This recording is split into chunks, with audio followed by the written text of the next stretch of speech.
단양 소백산 국립공원 북부사무소에서 코로나19 집단 감염이 발생했습니다. 야영장과 대피소까지 폐쇄됐습니다. 수능을 앞둔 고3 수험생들의 단체 접종이 시작됐습니다.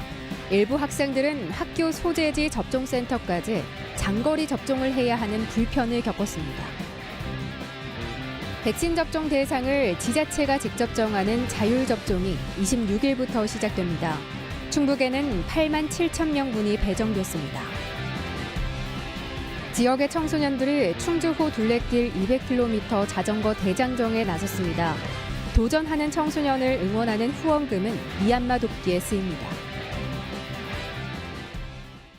여러분 안녕하십니까? 계속해서 충북 소식입니다. 어제 충북 코로나19 발생 현황부터 알아보겠습니다. 신규 발생 확진 환자는 33명입니다. 지역별로는 청주 5명, 충주 1명, 제천 6명, 단양 11명, 음성 3명, 진천 1명, 증평 2명, 영동 4명이 확진됐습니다. 충북 누적 환자는 3,519명, 충북 누적 사망은 71명입니다. 전국적으로 코로나19 확산세가 줄어들지 않는 가운데 수도권을 넘어 충북에서도 어제 30명 넘게 확진이 됐습니다. 단양 소백산 국립공원 북부사무소 직원들이 대거 확진된 건데요. 가족까지 관련 확진자가 20명에 이릅니다. 보도에 허지희 기자입니다. 국립공원 사무소에 출입을 제한하는 띠가 설치됐습니다. 30대 직원이 발열과 두통 등 이상 증세를 느껴 실시한 간이 검사에서 양성이 나온 뒤 전 직원 60명이 검사를 받았더니 2자릿수 확진자가 나온 겁니다. 확진자들의 주거 지역은 단양과 제천, 충주, 원주 등 제각각. 직원들의 일부 가족들까지 확진된 데다 검사 결과를 기다리는 직원들의 거주지도 서울, 안동 등으로 다양해 추가 확산도 우려되는 상황입니다. 직원들의 감염 경로는 아직 확인되지 않은 가운데 이들은 구내 식당 등을 같이 이용해 온 것으로 전해졌습니다. 국립공원관리공단은 북부사무소와 남천 야영소, 제2연화봉 대피소를 폐쇄하고 탐방로 폐쇄는 상황을 주시하고 있습니다. 현재 현장을 조사하고 있어서 그 현장 결과에 따라서 탐방로도 유동적으로 후속 조치할 예정입니다. 소백산 북부사무소가 있는 단양구는 여름철 관광객이 몰릴 것을 대비해 일부 관광지를 일시 폐쇄하기로 했습니다. 아쿠아리움과 수양계 비터널 등 실내 시설 12곳은 일단 22일까지 소독을 진행하기로 했습니다. 사회복지 시설 및 시내 관광 시설에 대해서는 22일 목요일까지 소독을 실시한 후 상황을 면밀히 검토해 재개장 여부를 결정할 방침입니다. 이 밖에 청주와 증평에서도 확진자가 나오는 등 음성에선 기숙사 등을 함께 이용하는 외국인들의 직장 내 감염이 꾸준히 이어지고 있습니다. MBC 뉴스 허지입니다. 충청북도가 5인 이상 사적 모임 금지 등 현재 운영 중인 사회적 거리 두기를 다음 달 1일까지 연장하고 원스트라이크 아웃제를 모든 다중 이용시설에 적용하는 등 방역 수칙도 강화했습니다.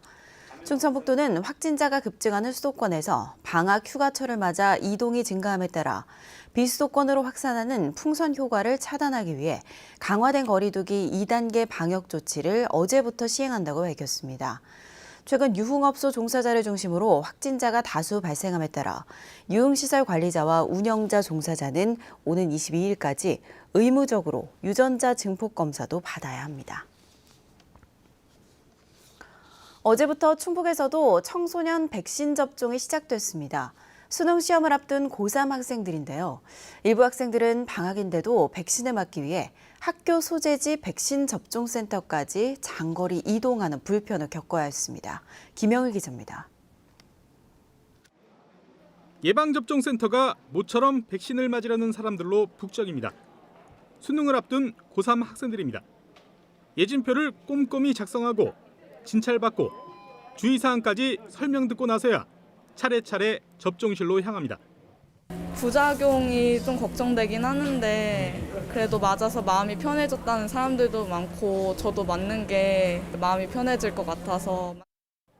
접종 후에는 15분에서 30분간 대기실에 머무르며 이상 반응이 있는지 관찰합니다. 막상 접종하고 나니까 생각보다 별거 없다? 되게 아플 줄 알았는데 아프지도 않고 백신이라고 해서 조금 겁을 먹고 왔던 점이 있었는데 괜히 겁먹었다 하는. 고3 학생과 고등학교 교직원 2만 300명을 대상으로 한 백신 접종이 충북에서도 시작됐습니다. 백신은 화이자, 학교별로 지정된 날짜에 접종받아야 합니다. 1차 접종은 오는 27일까지, 2차 접종은 다음 달 9일부터 17일까지 마무리됩니다. 재수생은 다음 달부터 맞습니다. 10대 청소년을 상대로 한 백신 접종은 이번이 처음인 만큼 교육당국도 학교별로 담당자를 지정하고 백신 접종 지원단을 운영하는 등 비상대비 체제에 들어갔습니다. 학교에 담당자별을 지정을 해서 그 학생들이 접종을 하고서 이상이 있다라면 모니터링을 해서 바로바로 병원과 연계돼가지고 이렇게 할 수 있도록 저희들이 추천을 하고 있습니다. 하지만 학교별 단체 접종이다 보니 방학 기간 집에 돌아와 있던 일부 고3 학생들은 학교 소재지 접종센터까지 장거리 접종을 해야 하는 불편을 겪었습니다. 왔다 갔다 하면서 오히려 많은 사람들을 접촉하고 하는데 이게 백신을 맞으려고 가는 건데 교통수단을 이용하니까 그게 오히려 불편한 점이 많았던 것 같아요. 또 단체 접종은 고등학교로만 제한되면서 유치원과 초등학교, 중학교 일부 교사들은 2학기 개학이 이뤄진 뒤까지도 백신을 맞아야 해 수업 공백도 우려됩니다.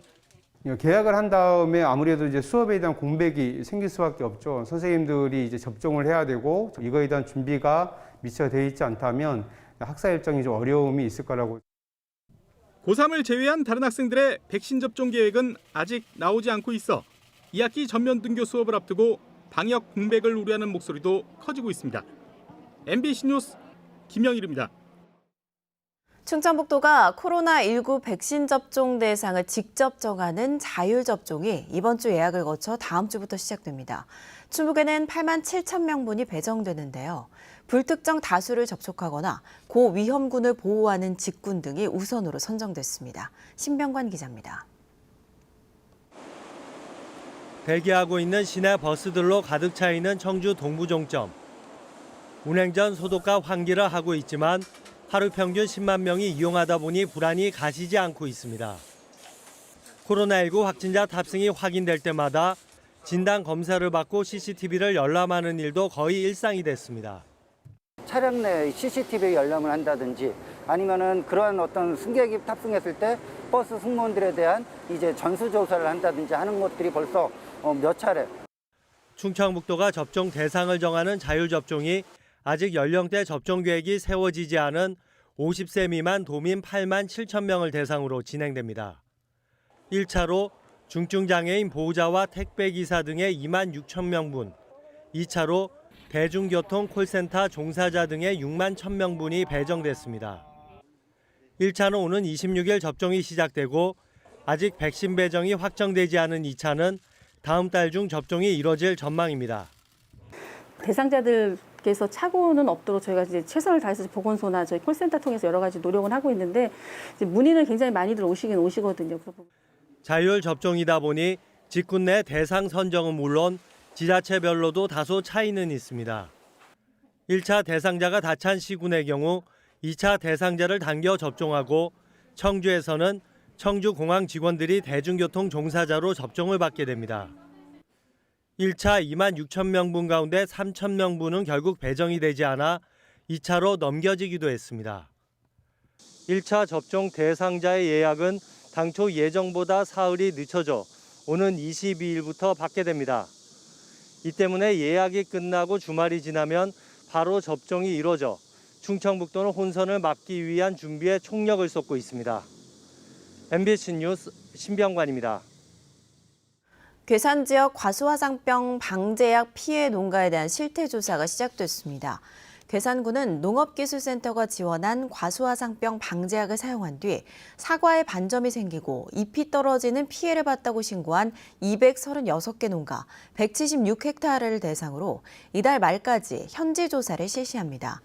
괴산군은 방제약 제조업체에서 보상 의사를 밝혔다며 피해 규모를 확인한 뒤 신속한 보상이 이루어지도록 하겠다고 밝혔습니다. 괴산군 농업기술센터는 지난달 사과 농가 5곳에서 과수 화상병이 발생하자 7천여만 원을 들여 500여 사과 농가에 방제약을 무료로 보급했지만 과수 화상병 방제약으로 등록되지 않은 약재였습니다. 제천 김영희 시립미술관 건립이 지역 예술인들의 찬반 논란 양상으로 번지고 있습니다. 한국국악협회, 한국사진작가협회, 한국문인협회, 한국연극협회, 한국음악협회 등은 시립미술관 건립 사업을 차질 없이 진행돼야 한다며 김영희 미술관 건립을 찬성하고 나섰습니다.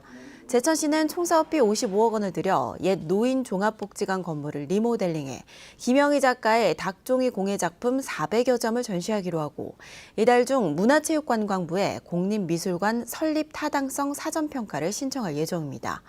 하지만 지역 미술계는 공공성을 배제하고 한 작가에게 특혜를 제공하는 형식으로 개인 작품을 매입해 미술관을 건립하겠다는 것이라며 반대하고 있습니다. 학교 생활과 입시로 바쁜 청소년들이 기부금 모으기 도전에 나섰습니다. 자전거로 목표 구간을 달리며 취약계층을 위한 모금 운동을 알리는 건데요. 지난 2017년부터 해마다 진행됐는데 어느새 1,630km를 달려 5천만 원 넘는 성금을 모았습니다. 보도에 이지연 기자입니다. 아직 앳된 얼굴의 아이들이 힘차게 페달을 구릅니다. 때로는 언덕길을 오르고 때로는 부딪혀 넘어지며 가는 길. 덥고 습한 날씨까지 더해 금세 땀이 맺히지만 포기하지 않고 나아갑니다.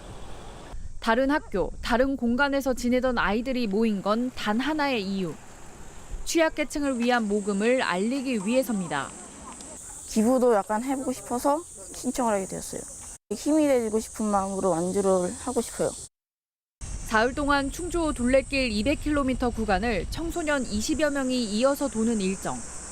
참가한 아이들의 기부금과 개인과 단체 등 280여 곳의 후원으로 벌써 1,700만 원이 모였습니다. 목표액인 2천만 원을 달성하면 미얀마의 한 산골 마을로 보내 학교 건립금으로 쓰이게 됩니다. 미얀마가 되게 어려운 걸 듣고 이제 저도 이걸 하면 이제 기부를 할 수 있다는 얘기를 듣고 이제 참여를 한 거예요. 충주의 한 청소년 복지시설에서 시작한 모금 운동은 올해로 5년째. 지금까지 경북 포항과 강원도 강릉, 충주 등지에서 누적 1,630km 구간을 돌아 모은 성금을 장애인, 노숙자, 소년, 소녀 가정 등 취약계층에 전달해왔습니다. 우리 친구들이 도움을 받기만 하기보다 누군가를 도와줄 수 있다면 이 친구들에게 참 큰 어떤 인생의 성장이 되겠다. 지난해부터는 취지에 공감한 교육행정기관의 지원까지 더해지면서 동참하는 학생도 성금 규모도 늘고 있습니다. 학교만 지어주고 내년에는 몰라라 하는 게 아니라 학교 운영비를 어느 정도씩 저희가 계속적으로 충주라는 이름으로 기부를 할 생각이고요. 무더위 속 도전에 나선 아이들.